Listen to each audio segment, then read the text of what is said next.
Hey, and welcome to the long-awaited rig tour. It's gonna be quick.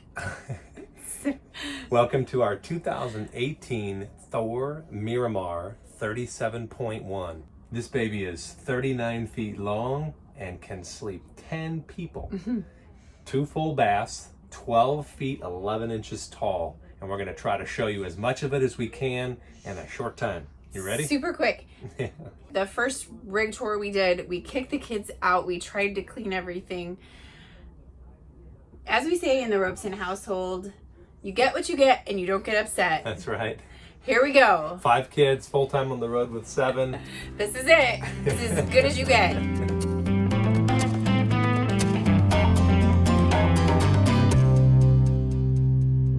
Take you on the tour of this rig. This is our second rig. If you remember, we took you on a tour of our first one. Quite the learning experience. So this tour is going to be a little bit different, but I will point out some things that we like better, some things that we're not quite sure about, and maybe help you decide what kind of characteristics would help you in picking out a rig for you. We come up here. This is our cockpit, our captain's chairs. What's really great about these is you can turn them around, watch a movie, have dinner on this table, and it really adds to your living space of your rig. And there's also a great desk area there. That adds some quiet space that nobody can really hinder you when you turn it around. The table comes out. Altogether, this is a great space. Up above, this is Emily's bed. It comes down quite easily and goes back up with just a touch of a button. We have had some issues with this particular bed, but I think we've got it adjusted now. We did have some curtains, which we decided to take down. Some of them were falling off. But Emily kind of vetoed them anyway because it blocks her airflow. She likes a lot of air. The cool air comes through these ducts and she loves it. Well, the curtains are a good idea because that is a way to create a sense of a room and space. It's just not something Emily wanted. Yeah, and they looked really cute. They were super simple. Can you get my juice?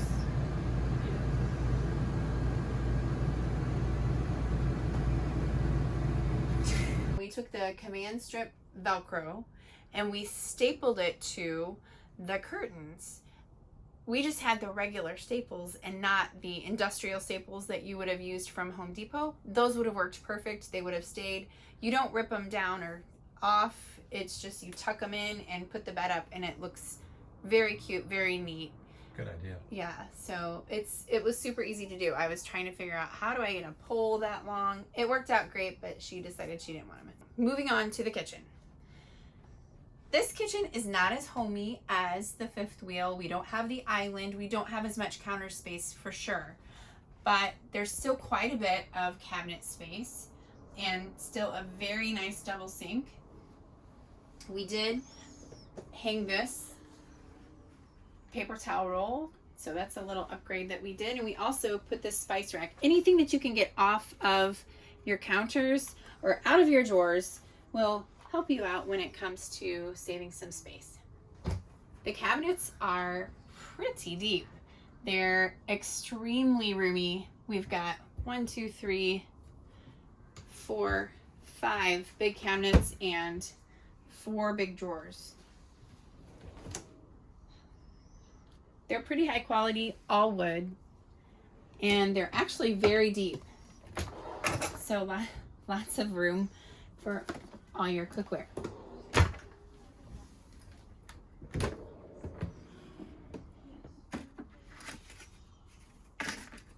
The one thing that I would improve on this model is the number of outlets. You will see there's 1, 2 in the kitchen, and there's only 1 in each bathroom. So with the amount of cooking that we do, whether it's a crock pot and a coffee pot, they're just not placed ideally and there's not enough of them. So we did decide with this model that we don't need the oven. It never cooks evenly. So we chose this model again for the extra space that we get with the cabinetry. We have this convection oven / microwave that works great. They do have these nifty controls on several areas of the rig, which dims the lights, controls your fans, your lights, everything. So you do have a central area, but they have these on several spots in the rig. This is our smallish fridge, which we actually love. We don't need a ton of space. We don't like wasting food, and this allows us to keep our eye on what we already have. So it's just under 13 cubic feet. This is our pantry. It has a ton of room. My arm fits all the way back there. We have a couple of great pull-out drawers, which really provides a decent amount of well thought out space. And with these upper cabinets, they're great for cereal boxes or what have you, but I think we just kind of have different storage options to easily pull in and out. So those Tupperware containers help keep things in place while we're on the road. Yes, so things are not falling all over the place. So that's our pantry, and it works out quite well. This is our dinette. This is the biggest dinette I have ever seen in an RV. It has these overextended booths with a great big table, which is really important when you have 5 kids. There's just enough room for 3 of them to sit on one side and 2 of them to sit on the other. So this table will drop down, and then that becomes a full-size bed. Mm-hmm. Yes. You could easily have company if they choose to be a part of your chaos. There's 2 seat belts on this side, or 3 seat belts on this couch. Yeah. There is a bit of storage. Kate has her toys in here. But if you lift this up, there's actually quite a bit of storage underneath here. I only put things that I almost never use in these containers. So, but you're always looking for more space. Here's our couch. This is a couch that easily folds out into another full-size bed. We use this for our 2 smaller daughters, and there's a lot of storage underneath for the blankets, pillows, some swim gear that we like to keep inside, and it provides just a nice cozy comfy space, and it's everybody's choice on movie night to fold this out and all line up. So our sleeping arrangements are Emily gets the queen up above. We don't use the dinette unless we have guests. The 2 littles sleep here. The boys get the bunks in the pop out, and we've got the king. Yes. The king has the king. Here's the boys' bunks. This offers just kind of a great space for them to feel like they have their own home. And they also pull these shut, and it has a little bit of privacy as well. Each one has a window. Each one has a television. We were able to grab some storage hanging canvas felt pockets from IKEA, super cheap, but the boys like to put all their Nerf gun darts in it, and their books, and their water can. It helps keep things off their bed. We also hung some clear shelves that doesn't look like it takes up a lot of room, but again, just gets some things off the bed so they have room to stretch out and sleep. One of the selling points, because there's so much less space for the kids' clothes in a motorhome, most of the storage is underneath, which is fine to keep the kids' clothes, but it's really inconvenient when you're dressing and they get their clothes. This has 2 full baths in this rig, which is unbelievable. We use this one as a closet. I decided to put some wallpaper on the closet door, and it's easy peel on, peel off. It's like tile, so you can't see through the glass. I don't like the messy look. The bathroom's quite small, but it has a pocket door, which is super great to not hit somebody on the way out. And it has a lot of storage, which you would think a teenager would have something a little bit more crazy, but no, my daughter has books. She loves books. I think she's my daughter. So. Another pocket organizer for toothbrushes, hairbrushes. While a lot of the controls are in the front of the rig and the driver's seat, this is the master panel that controls all the systems on the rig, and the digital readout's pretty clear and user-friendly. Check it out. So here's the home screen, and on that you have your master light off and on, shows the temperature in the front and the rear, and then all your most important information's right here. So our freshwater tank is 100 gallons. Right now it shows empty because we're hooked up and we don't have to store any water. We don't want to do that long term, so we keep our fresh water empty till it's time to go. Each of the gray tanks, one for the rear of the coach and one for the front, is 43 gallons. Black tanks are 40 gallons each. And the LP, that stands for liquid petroleum or propane. Our propane right now is down to 58%. It holds 100 gallons. This is the water pump that we would use if we were not hooked up to city water. This is to change your water heater to gas. Right now our water heater is running on electric because we're plugged in, and it has a 6-gallon tank. This is regarding the generator and the electrical system. You may recall that I recently upgraded to the Battle-Born batteries. Here's all the lights. So if you want to turn on or off a particular light on the coach, including the outdoor for the understorage or the step or the light on the edge of the awning, that's all here. Here's the thermostat for the rear and the front, your heat and your AC. This is the fans for both bathrooms plus the kitchen. And that's the max air vent fan there to raise the vent.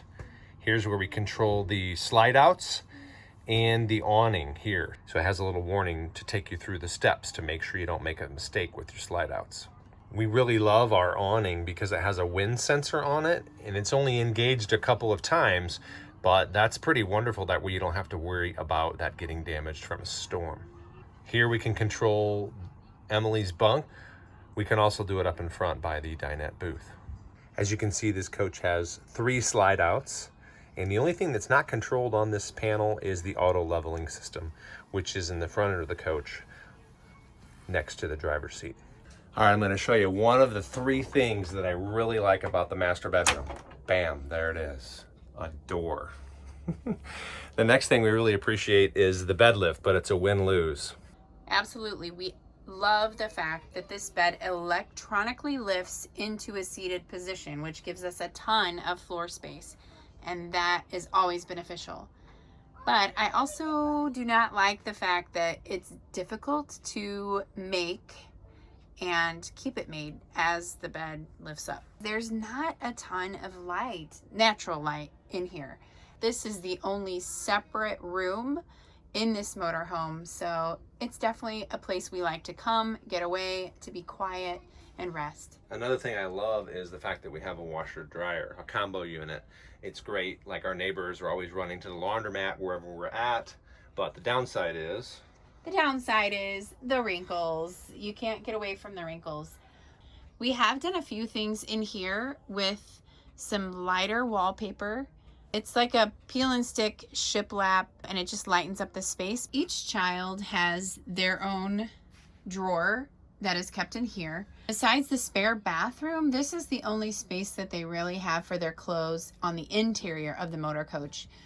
Greg and I each have our own closet, which is pretty sufficient for our needs. And there's a small amount of storage underneath the bed, but it's really negligible. Each drawer holds about 3 pairs of shoes, and it is beneficial, but not anything to speak of. There's really a ton of storage above the bed, which is great. When you live in an RV, the master bedroom has to be able to double as a fort.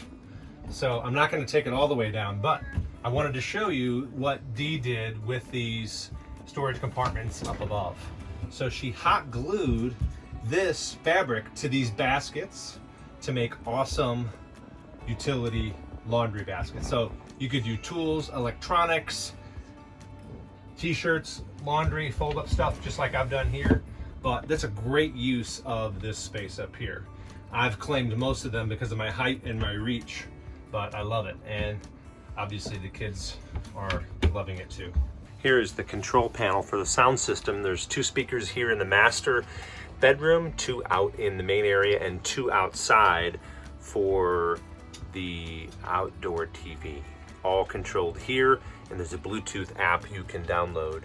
Moving on to the master bath, we have another pocket door.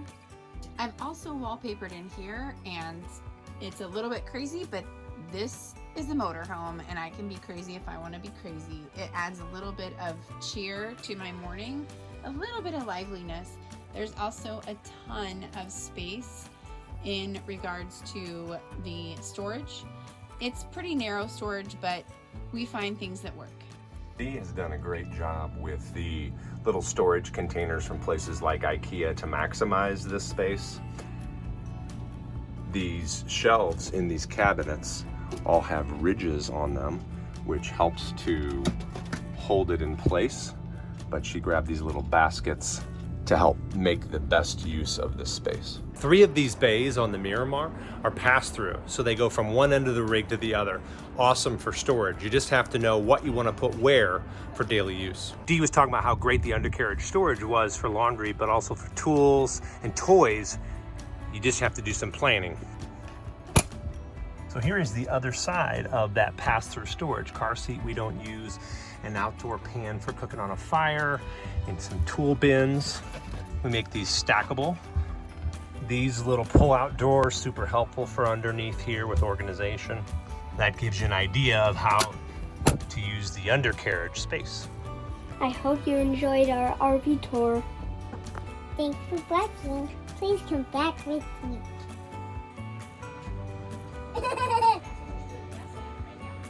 You hear it? Where are you? I'm right here. Right in there. You're gonna be right in there. Tiny, tiny, tiny, tiny, tiny, tiny. You're gonna be right here in the wheelhouse. Boom, boom, boom, boom, boom, boom, boom. I'm doing it. Let me see.